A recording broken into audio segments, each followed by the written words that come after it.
And we are live. This is the Wrap It Up on Blast Raps post-game show. As always, my name is Sheldon Alexander. Thank you guys for tuning in to this, the Wrap It Up podcast. And the Raptors lose to the Brooklyn Nets. But I think it's one of those good job, good effort type games for the Toronto Raptors. And I think that if you're a Raptors fan, there's definitely some positive things you can take from that. I mean, there's still people holding on to the play-in game.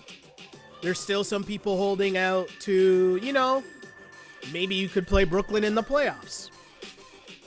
I don't know, but wherever you guys lie, we're here to discuss all of that and more on this Wrap It Up podcast, which you can find us streaming live on Twitch, twitch.tv/onblastpodcast. You can find us on YouTube, which is always youtube.com. Sheldon Alexander is that channel. Like and subscribe there. That's how you support the movement, the podcast that is this, the Wrap It Up network, part of the Wrap It Up podcast, part of the On Blast podcast network. And yes, we will discuss this game. And I know our diehards missed a couple games here where we weren't doing the pod, and schedule just got a little hectic. But obviously, as you guys know, whenever I can be here, I will be here, even during this tough end of the season, to your Toronto Raptors. So we're here, and I see the people already in the YouTube chat, so I really appreciate all of you for tuning in to this, because this is a big stretch for the Raps. This is a big week. The Raptors on their schedule, obviously this was the second night of a back-to-back. You're playing against KD and the Brooklyn Nets. And obviously, if you think about this game, second night of a back-to-back, you got your dub last night against the Cleveland Cavaliers. Cool. More power to you. You get your wins when you can. But as mentioned, this is a big-time week, as the Raptors play Brooklyn tonight, obviously. Then on Thursday, they head to Denver. Saturday, you're in Utah. Sunday, you're in LA to take on the Lakers. And then Tuesday, you got Kawhi and the Clippers. That's a tough stretch. This is basically, whatever hopes people have for the play-in tournament, you will figure that out, I think, by the end of this week. Because what's going on standings-wise is, although the Wizards lost last night and their winning streak is over, they're playing a whole lot better. Their schedule is also a whole lot easier than the Raptors' sched. So I don't anticipate the Raptors are going to blow this whole trip. I think they'll win a couple games on this trip just because of the way the Raptors play. They'll catch someone sleeping. They'll come up big and they'll win. But I really think that at the end of this run, the people who are hoping for the play-in tournament, those hopes might get dashed. And, the Raptors, again, losing to the Brooklyn Nets 116-103. And I think even if you had the Raptors losing this game, you had that penciled in, it definitely didn't go down the way you thought it would go down, right? 116-103, the leading scorer for the Nets, not Kevin Durant, not Kyrie Irving, but Jeff Green with 22. In fact, the second leading scorer was Blake Griffin off the bench. I mean, he and KD tied at 17, but the point remains. If I tell you Brooklyn's two leading scorers, two of the three were Blake Griffin and Jeff Green, you might think the Raptors had a pretty good chance at winning this game. Mind you, they were in it. They were in it for a while. It was pretty close for a while. And Kevin Durant played 33 minutes in this game. Obviously, he's still working his way back. KD also had 10 rebounds in this game, which, pretty solid.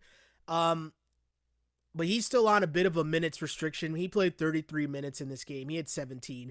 But the real difference here for the Brooklyn Nets was, yes, Jeff Green leading the way with scoring. 22 points on 8 of 16 shooting. 8 rebounds for Jeff Green as well. 2 blocks, telling you he's holding down the middle. But also their bench. The Brooklyn Nets bench, as mentioned. Blake Griffin with 17. Mike James. Who? If you know, you know. Mike James off the bench with 11 points. Tyler Johnson with 10 points. Nets rolled out 8 guys. And those 8 guys were able to get it done against the Toronto Raptors. And a lot of talk about in Raptorland has been, just this team finally being healthy, playing the majority of their guys, a new center rotation. And all of these things had some people thinking, questioning, what's the legitimacy of this team? Is this a good basketball team? Is this a team that could give Brooklyn or give the Sixers or the Bucks a bit of a go in the playoffs? And I think if you've watched this team this season, you know that's not the case. And that's not a diss. It's just facts at this point, right? Like the Raptors are a very solid team, and night in, night out, they're going to give teams a go. But the same issues still hold true in terms of what do you do in winning time. Because even with the Nets, right? The Nets kept this game close. And your man's Mike James, who? He was making plays down the stretch. But even as Mike James was making plays down the stretch, KD hit 2 big boy shots late in the fourth quarter. And that's just, it sounds super simple, but that's kind of what the NBA is. Keep the game close and hope that at the end of the game, my best players are better than your best players. And this game was close down the stretch, and Kevin Durant hit a couple shots. The Raptors did not. And if you're overall, you look at this game and you're the Raps and you say Kevin Durant was only 5 of 7 from the floor. Kyrie Irving was 3 of 13 from the floor. You would think that you probably had a really good chance of winning. That's until you flip over and you look at some of these lines for the Raps. Because for the Raptors, Kyle Lowry, 24 points, 8 of 14 shooting. Give him 6 assists as well. 6 of 9 from 3. Nice game for Kyle Lowry. OG Anunoby. OG's game's looking kind of spicy lately. And I don't mean spicy P, I mean nice. OG with 21 points in this game on 9 of 15 shooting. OG with 6 rebounds, 6 assists, 2 steals, 3 of 5 from 3. In OG's game, you just see him a lot more confident in whatever it is that he's doing, whether it's going to the basket, whether it's taking the 3. You're seeing him with a little more in his arsenal as he goes to the basket, able to finish in different ways. You're seeing the development of OG Anunoby's game, and I really think that you're seeing signs, and you might have some people looking over and being like, wait, is he going to be the guy over Pascal? And I don't think you got to make a choice, because you don't, but it's just interesting watching the two of them this season. And I'm not saying this just on this night where Pascal Siakam struggled. 2 of 16, 10 points, 0 of 5 from 3, 7 rebounds in this game. Pascal Siakam struggled. And I'm going to say this, and I'm going to emphasize this, because it doesn't have to be one or the other, right? Both things are allowed to be true. It's allowed to be true that Pascal Siakam really struggled in this game because he struggled for the majority of the season. Part of the reason why he struggled could also be he's still recovering, and it's the second night of a back-to-back, and his breathing, conditioning is still not correct. Both of those things are allowed to be true. I know we live in this world sometimes where we think it has to be one thing or the other. It has to be black or white. There's no shades of gray, but that's not reality. And overall, you think about it, and if you're the Raps and you're still trying to figure out how these guys are doing on the second night of back-to-backs as they ease their way back from COVID, and you look, Freddie struggled on the second night of a back-to-back. He was 4 of 17 in this game for 11 points. Pascal struggled. He was 2 of 16 in this game. And it makes you wonder, right? The Raps tried to play both of those guys. They tried to play all of their guys on back-to-back nights. Freddie played 42 minutes in this game. Didn't really play well. Pascal played 35 minutes in this game. Didn't really play well. But if you're saying you're giving this season a go, giving these guys a chance to see if they can make it into the play-in tournament, you got to let them play in this game because you got to get wins, right? You got to get wins. And I'm interested to see what ends up happening because obviously the next game's on Thursday, but then you got the back-to-back, Utah and the Lakers. And what do you do there? That'll be really telling in terms of where the Raptors' heads are at in terms of this play-in tournament. Because as mentioned, Russ is out here talking greasy in post games again. The Wizards are playing well. They're the hidden secret, I know Raptors fans, it's tough sometimes, right? Because you watch a lot of Raptor games. But the reality is there's been a lot of teams this season that have been dealing with a lot of injuries, COVID issues, all of those same things, right? And the Wizards, much like the Raptors, were just, they were decimated by injuries and by COVID early on in this season. And their team's still not healthy, but they're healthier than they were for the majority of the season. And Russ, I feel like, has played himself into better shape. Like, he just looks a lot more explosive than he did at the start of the year. But bottom line, those guys seem to be playing hard. Their win streak was just ended. Them and the Knicks had the longest winning streaks in the NBA, and both of their winning streaks ended last night. But at this point, the Wizards are still find themselves in 10th place right now. And they're a game ahead of the Chicago Bulls and a game and a half ahead of the Toronto Raptors. Now, I don't know. I don't know where the Raptors stand. And the other interesting part of all this is if you look ahead at the Raptors schedule, after that week I just mentioned, who's on the other side of that? Those Washington Wizards. So this stretch here is huge, both for the people hoping for the play-in tournament and maybe those people on the other side that are looking at a draft pick, right? Because I've said it here, I don't think they're going to tank because they're too good to officially tank. If they're losing games, they're just losing games, right? Because even when they're sitting guys, those guys coming off the bench are playing hard. You even saw that tonight. But overall, and I've had this standpoint, I've been having this conversation with my boys at work for a while now. The 9th pick, I'd much rather have the 9th pick than the 10th pick. I know people don't get that. I know people don't think that that's that much of a big deal. But it is. It's funny because I said this on a couple pods back, right? We were talking about the Steph Curry draft, obviously, right? Where, Minnesota did all their best to tank, and they had 2 picks in the top 10, and they ended up taking Johnny Flynn and Ricky Rubio. And right after that went Steph Curry at 7, then right before the Knicks, who were picking at 8. And the Knicks at 8 ended up taking Jordan Hill. And the Raptors at 9 took DeMar DeRozan.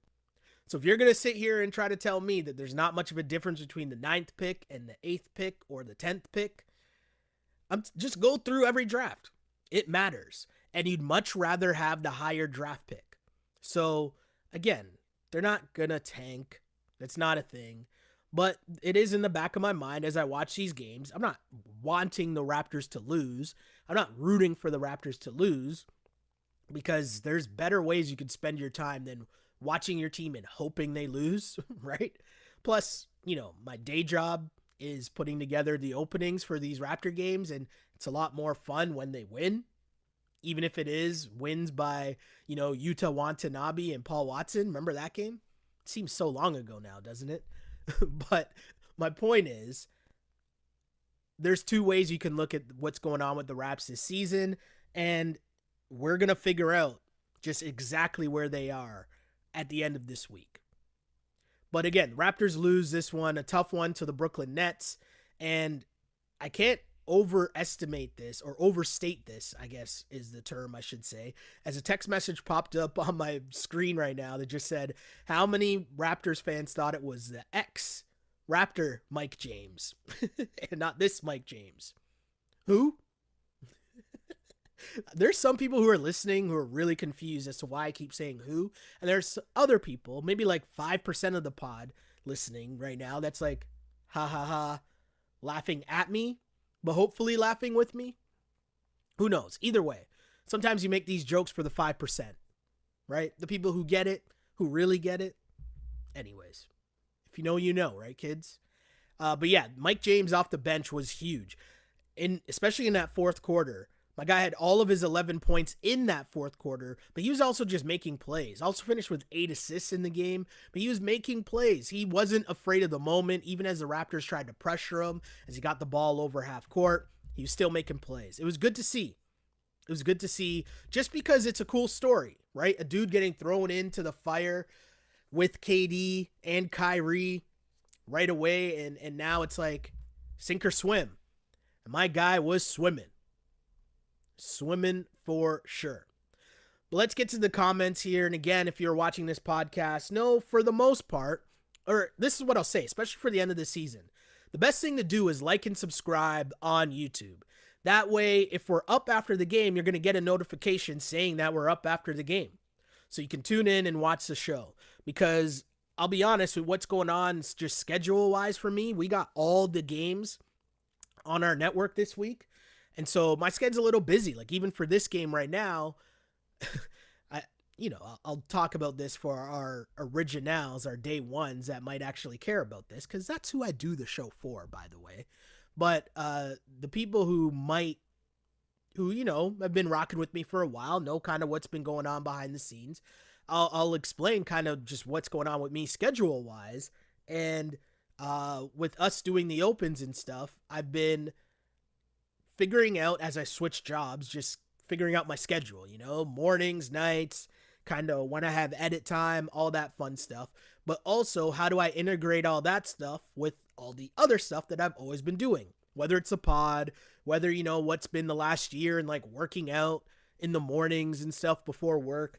And so today, for example, we did a good job in getting 2 of the teases done.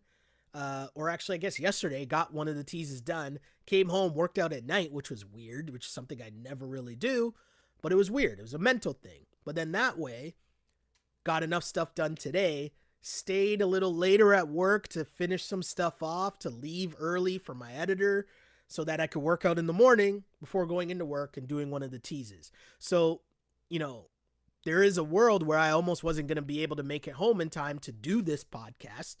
So that might happen more so for the rest of this season at certain points, depending on our sched again. So the best way to know if the Wrap It Up podcast is going on, like and subscribe on YouTube. That way you get the notifications. And I promise I'm going to try to do this after each and every game. I'm going to try to.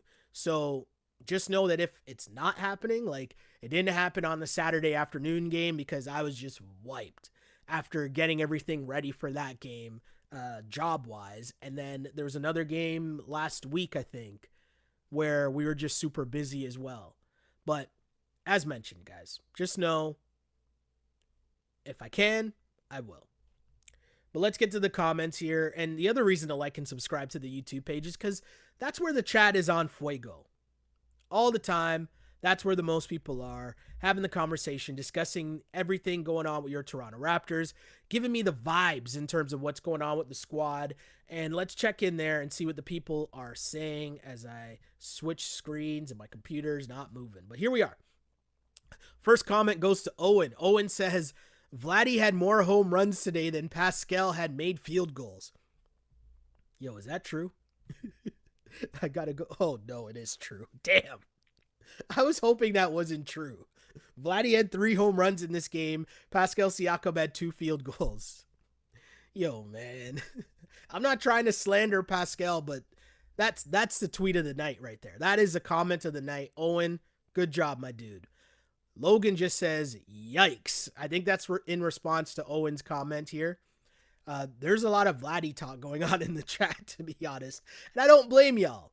Logan also says, I mean, that's a great team, and we were on a back-to-back. Sucks to lose this one, but it was a great game to watch, and I personally loved what I saw from our team tonight. Again, right? There's a different way that you can be watching the end of this season. You want to see Malachi, he's just gaining confidence. You can see him adding more and more confidence in terms of when he shoots and when he just decides, I'm going to shoot this one. Finished with 13 points in this game in 21 minutes, but 4 of 8 from the floor. Like, he looks like he's a dude that you can rely on, right? Kem Birch, a double-double, 13 points, 14 rebounds. Those are positive things that as this season winds down, no matter what, as a diehard Raptor fan, you can tune in and watch those things and see those things develop and take those silver linings. Aisha says, Pascal and Fred were the worst players on the court tonight, which is okay. You can't be great all the time. I am blaming Nick Nurse for keeping them in the game. Give Utah, Malachi more chances. That Spicy P fast break turnover with 3 minutes left in the fourth down 10 was pretty bad.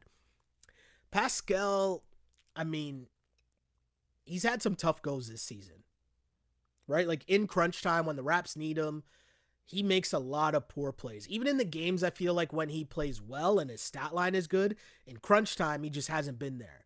And so when he's not playing well, he's not having a good game, and then also messing up in crunch time, it's just not a good look. It's been a tough year for Pascal Siakam. It really has. And I mean, if the couple more games go and the Raptors are losing and you're clearly out of it, would it really be a bad idea to shut down some of these guys who are still recovering? I'm just asking. And again, I'm not even saying that from Tank Nation. I'm saying that from health reasons. Because playing these guys on the second night of a back-to-back when clearly you could see they had nothing in the tank, I mean, who knows, right? But again, obviously, the Raptors have doctors who are way smarter than me, and Nick Nurse obviously is also way smarter than me. So I'll trust what they're doing for sure. Glow Girl Smile says, was a winnable game. KD and newbie Mike James made it more challenging. Tammy says, I'm not mad at this loss. Another comment asking, why did Fred play 41 minutes? Good question. Dub C's asking, Anunoby's looking fierce. OG is gaining confidence, and I always say that I'm on the other side of the OG train. Like, I'm not as hype on OG as everyone else is. I think he's a great 3-and-D guy. I think he can hit the wide open three. I think he's obviously an elite defender. But I think sometimes Raptors fans are gassing a little too much when, sometimes the baby Kawhi stuff come up and all that stuff. Just let the man develop. His game is developing. You're seeing more and more as the season goes along. And just take that. Take those improvements. Ann says this game could have been won. It's nice to see Kyle get up for the big games. He's a vet. That's what he's going to do. Top of 21 says we played hard. Good effort. But this is great. The youngins got run and we lost. Rinse and repeat 10 or 11 more times and we good. I guess I see you're a part of Tank Nation. Salute to you. Aisha says by the end of this coming week, all the discussion of tanking will come to an end. More comments. Kyrie was giving extra effort in the end on D. For sure. Those guys, again, your star players. The game was close. Other guys were playing well for the Nets. KD and Kyrie know that in that position, all they got to do is come in and close on the defensive end and on the offensive end, right? Like, Steve Nash didn't bring those guys back in until way late in the fourth quarter. And why would he? If your bench was playing that great, what's the need? At the end of the day, you're bringing in those two guys, especially once you're playing with the lead. You're bringing in your two guys at the end because they just got to get buckets. And what can KD and Kyrie do? Get buckets. Let's keep going, though. A couple more comments here. Room for improvement for sure, but it's a good measurement of where we're at. Glow Girl Smile. Malachi has been the fourth quarter Flynn lately. More clutch than Van Vliet. Oof. Not ready to go there yet, but Malachi is looking good. I see why people are getting excited. Couple comments here. I was having a conversation earlier with a friend at work about the people turning on Siakam. Here's some comments. Double A says Pascal is mediocre with an exclamation mark. He's better than mediocre, but point taken. The next comment says Siakam being himself against another good team with 2 thumbs up. Truth Bearer says Pascal has to stop with all the silly fouls. I agree with that. And he also has to stop yelling every time he drives to the basket. Like, you yelling every time you drive to the basket is not going to make the refs want to give you the call. It's just not. More comments. P.S. Our boy DeMar dropped 37 and 10 the other night. Yeah, that was in the OT game beating the Wiz. He did the Raps a favor. DeMar doing the Raps a favor. He tried, right? He tried. MC Maestro says it's too late for the Raps to make a run this year. They'll come up just short. The Wizards and Bulls have more motivation to make some noise this year. That's also true, right? Like, this Raptors team, everything they've been through, there's a lot there. Bradley Beal and the Wiz are obviously trying to, like, they got Russell Westbrook. They're trying to win, quote, air quotes, win. And the Bulls are just trying to be relevant, both those teams, trying to be relevant for the first time in a while. The Raptors, as mentioned, still coming off that stench of winning an NBA title. And then with winning an NBA title, you're not going to be focused. You're not going to care about the play-in tournament, right? That's not going to be something that you're focused on. So you're right with the comment in saying that the Wizards and Bulls have more motivation. Totally agree with that. Totally agree. As I could see that, oh, we're good. Our camera's back. What else do we got here? I can't wait for this season to be over. Onwards and upwards. Oh, man. Someone says another devastating loss. Someone else laughing at Vladdy. Where else are we here? A lot of comments. Oh, York Baller saying, Sheldon, we get it. Mike Jones. Yep. Who? Mike Jones. Well played. What else do we got here? Truth Bear, I have a feeling the West Coast trip is not going to be pretty. I got to agree with you. Can't even lie.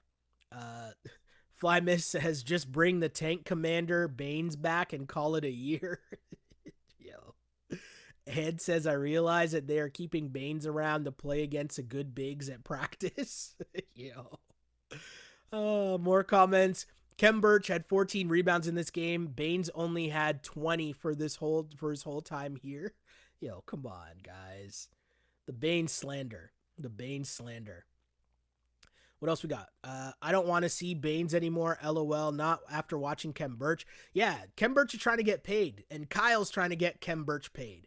So, yeah, this is just where we're at. This is what we're going to see. Lucas says, at least they competed. It's more than I can ask for at this point. Yeah, people want to see interesting games. They gave the Nets a go. They made KD and Kyrie have to come in and close out the game. If you're the Raps, you take that. You definitely take that. Someone says, I think Chris Boucher should sit for the rest of the season. It's pretty much a wrap. Yeah, I mean, no reason for Chris Boucher to come back if he's really hurt. No one wants to see that.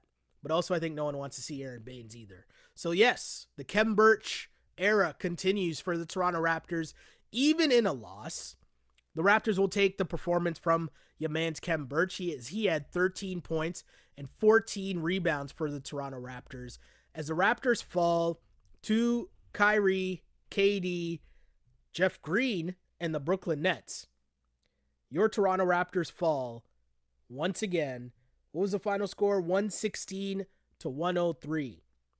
That's 116-103. Your Toronto Raptors lose to the Brooklyn Nets. I mentioned Jeff Green because in a shocker to most, Jeff Green was a leading scorer with 22 points for the Nets. Kevin Durant with just 17 points on 5 of 7 shooting. Kyrie Irving only had 9 points on 3 of 13 shooting. But it was the Brooklyn Nets bench led by Blake Griffin with 17 points. And how about 11 points in the fourth quarter for Mike James? Who? Mike James. Who? Anyways, he had 11 points, 8 assists in this game, as he was a huge factor for the Brooklyn Nets bench, as their 8 guys were able to beat the Raptors 116-103. Kyle Lowry came up big with 24 points on 8 of 14 shooting, 6 assists for Kyle, 6 of 9 from 3. He got some help as he continues to hook up Kem Birch, who had 13 points and 14 rebounds for the Raps. OG also chipping in with 21 points, but struggles from Fred VanVleet and Pascal Siakam. They both shot. Freddie was 4 of 17. Pascal was 2 of 16. They both struggled. Both outdone by Malachi Flynn coming off the bench with 13 points in 21 minutes off the bench. The Raptors lose on the second night of a back-to-back, which has been a familiar theme for this Toronto Raptors squad this season, but a busy week ahead as they continue their climb to try and see if they can make it into the play-in tournament, but it's going to be tough. As this week coming up, they got a game against the... I just drew a blank. I totally just drew a blank. That's how you know I'm tired and it's been a long day, but we power through because this is the Wrap It Up podcast. This is what we do. But they got a game against the Denver Nuggets on Thursday. Then it's off to Utah, and then the Lakers and Clippers. Tough week for the Toronto Raptors.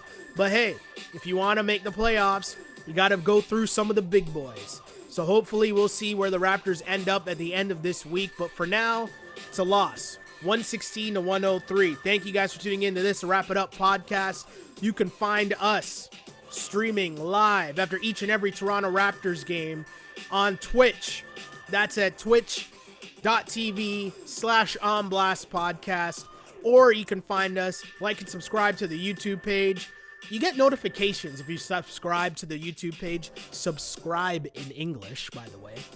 You can find us youtube.com/Sheldon Alexander. That way you know when we're here doing the pod after each and every game, because I'll be honest with you, there might be some games where it'll be tough for me schedule-wise. But either way, you can find me wherever you get your podcasts, also on Twitter at Shell Alexander. You can also find me on Instagram, which is at Sheldon Alexander is the Instagram page, where you can find more On Blast content. And of course, wherever you get your podcasts, Apple Podcasts, Spotify, SoundCloud, and of course on YouTube. Like and subscribe, tell your friends, Raptors fans, because there's still a lot going on.